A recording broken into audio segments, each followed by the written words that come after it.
அன்பு நண்பர்களே, காலை வணக்கங்கள். உங்களுடைய நல்லதை விரும்பும் முருகானந்தன். இன்றைக்கி என்ன புதுமையான செய்தி? அருமையான ஒரு நாற்று,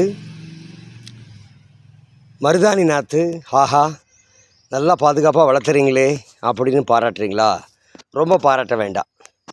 அந்த மருதாணி வளர்த்துறோம், மருத மரம் வளர்த்துறோம், கொய்யாப்பழம், பலாமரம், வேப்ப மரம், புங்க மரம், அரளி, சொர்க்கம், சரக்கொன்றை எல்லாம் தான் வளர்த்துறோம். இதோ இந்த பகுதியில் எல்லாத்தையும் தான் வளர்த்துறோம். ஆனால் அப்படியே அதை மட்டும் வளர்த்துனா பத்தாதே. குப்பைகள், பிளாஸ்டிக் குப்பைகள், மக்காத குப்பைகள், பூமியை நாசம் செய்யக்கூடிய அந்த குப்பைகளையும் நம்ம எடுக்க வேண்டாமா? டிவைன் எர்த் அப்படிங்கிற திட்டம், தெய்வீக பூமி. அதனுடைய நோக்கம், ஒவ்வொரு தனி மனிதனும் தன் வீட்டை சுற்றிலும் 20 மீட்டர் சுற்றளவில் இருக்கக்கூடிய பிளாஸ்டிக் குப்பைகள் எதுவாக இருந்தாலும் சரி, யார் போட்டிருந்தாலும் சரி, வாரத்துக்கு ஒரு முறை சுத்தம் செய்வது அப்படிங்கிற ஒரு திட்டம். இதை ஒவ்வொருத்தரும் செய்ய ஆரம்பித்தாவே இந்த தேசம் சுத்தமாயிரும் அப்படிங்கிறது என் தினமான நம்பிக்கை. ஏன்னா அவ்வளவு குப்பைகள் சேருது. நிச்சயம் இந்த அரசாங்கம் மட்டுமல்ல, அந்த ஆண்டவனே அரசாங்கம் பண்ணினாலும் அவனாலையும் சமாளிக்க முடியாத பெரும் பிரச்சனை தான் இது. கடந்த 2 வாரங்களாக 3 வாரங்களாக 3 வாரத்தில் நான் சேர்த்திய குப்பைகள், பிளாஸ்டிக் குப்பைகள், பொறுக்கிய குப்பைகள் 25 மீட்டர் தான் என் வீட்டு. இது என் வீடு. என் வீட்டை சுற்றிலும் நான் வசிக்கக்கூடிய பகுதி ரொம்ப படித்தவர்கள் மெத்த வாழ்கின்ற பகுதி. எல்லாம் படித்தவங்க தான், இங்கே படிக்காதவங்களே கிடையாது. ஆமாம், பயங்கரமாக படிச்சிருக்காங்க. எப்படி படிச்சிருக்காங்கன்னு பார்க்கணும் இல்லையா? அப்படியே பாருங்கள், பாருங்கள் எப்படி படிச்சிருக்காங்கன்னு பாருங்கள். என்ன அருமையாக படிச்சிருக்காங்கல்ல. எல்லாம் பிஎஸ்சி படிச்சிருக்காங்க, எம்பிபிஎஸ் படிச்சிருக்காங்க, பிஇ படிச்சிருக்காங்க, அப்புறம் பிஎல் படிச்சிருக்காங்க, எம்எஸ்டபிள்யூ படிச்சிருக்காங்க, எல்லாம் படிச்சிருக்காங்க. அப்போ படித்து போட்டு அவங்க என்ன பண்ணியிருக்காங்க? இப்படி தான் குப்பை போடுறாங்க. படித்து என்ன பண்ணாங்க? குப்பை போட்டு பழகிட்டாங்க. படிக்காமல் இருந்தப்போது பரவாயில்ல, பூமியை கெடுக்காமல் இருந்தாங்க.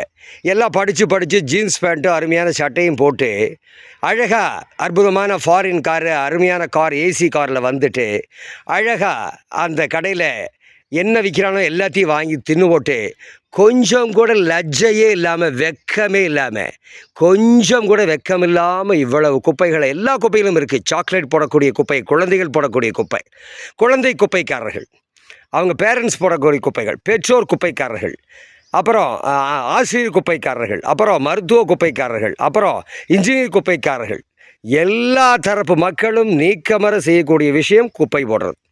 இந்த தேசத்தில் ஒரு வேலை எல்லாரும் செய்கிறாங்கன்னா சாராயம் குடிக்கிறது அல்ல, டாஸ்மாக் அல்ல. டாஸ்மாக் கூட ஒரு பகுதி தான். ஆனால் குப்பை போடுறது வெக்கம் இல்லாமல் எல்லோரும் குப்பை போடுறாங்க, சமமாக குப்பை போடுறாங்க.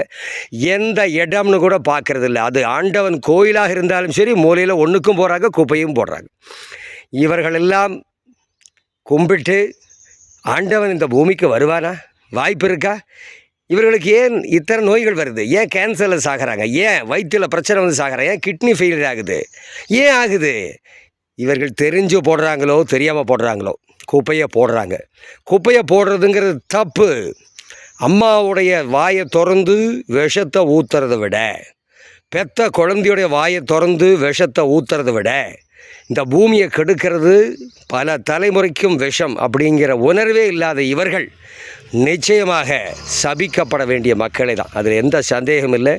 ஆண்டவனே இன்னும் நிறைய நோய்களை கொடு, இந்த மனிதர்களுக்கு நிறைய நோய்களை கொடு, இவர்கள் திருந்துற வரைக்கும் விடாத. பாருங்க, இந்த குப்பை 3 வாரத்தில் நான் சேர்த்த குப்பை, அதில் பிளாஸ்டிக், இதெல்லாம் காசு. பாருங்கள், எல்லா பாட்டிலும் இருக்குது. சாராயம் குடிக்கிறவன் குடிச்சிருக்கான், தண்ணி குடிக்கிறவன் சாராயம் குடிக்கிறான் பாருங்க. அவனை கேலி பேசுகிற நாய், அந்த நாய் ட்ரியோ குடிக்குது. அப்புறம் பாருங்கள், இது என்னது, ஸ்டிங்கு குடிக்குது. அப்புறம் இது என்ன குடிக்குது, மேங்கோ ஜூஸ் குடிக்குது. அப்புறம் தலைக்கு விவிடி கோல்டு வாங்கி தேய்ச்சிக்குது. அப்புறம் கீ அதை குடிச்சிக்குது.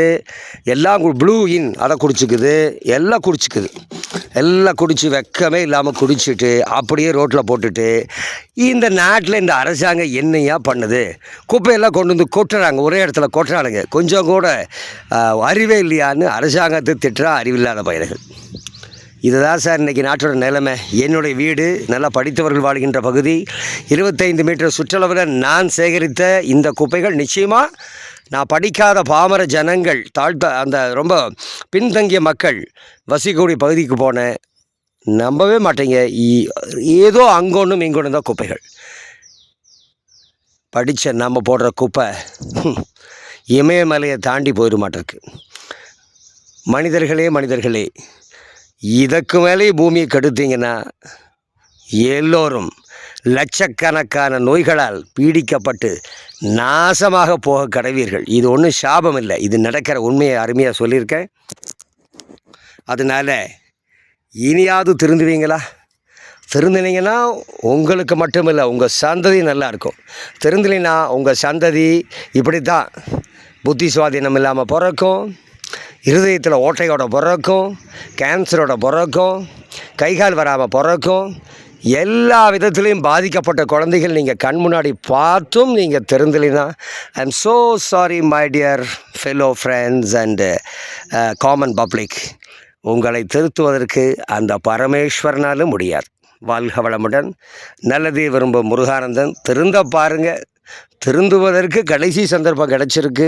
மோடி ஐயா அற்புதமான ஒரு பிரைம் மினிஸ்டர், நல்ல விதமாக இந்த தேசத்தை கொண்டு போயிட்டுருக்காரு. நம்மளும் கை கோத்தா தேசம் நல்லா இருக்கும். மோடிக்கு என்னடா கேன்வாஸ் பண்ணுறேன்னு நினைக்காதீங்க. எத்தனையோ பிரதமர்கள் நம்மளும் பார்த்துருக்கோம். போன தேசத்தை, நாசமாக போன தேசத்தை தான் நம்ம பார்த்துருக்கோம். இவர் வந்ததுக்கப்புறம் பரவாயில்ல தானே? மனசாட்சியை தொட்டு சொல்லுங்கள், எந்த கட்சிக்காரனாக இருந்தால் என்ன. இன்றைக்கி தேசம் ஏதோ இந்த அளவுக்காவது பாதுகாப்போடு இன்றைக்கி உலக அளவில் நமக்கு மரியாதையோடு இருக்குது. அதனால் அப்படியான ஒரு மனிதர் கிடச்சிருக்கப்போ இந்த பிளாஸ்டிக் குப்பைகளை நம்ம தவிர்த்தோம் அப்படின்னா தேசம் நலமாக இருக்கும், வீடு நலமாக இருக்கும், நமக்கு எந்த நோயும் வராது, நிம்மதியாக வாழலாம். இதுக்கு மேலே உங்கள் சிந்தனைக்கு யோசிங்க. நல்லதே விரும்பும் முருகானந்தன், ஜெய் பண்ணி சேனலுக்காக.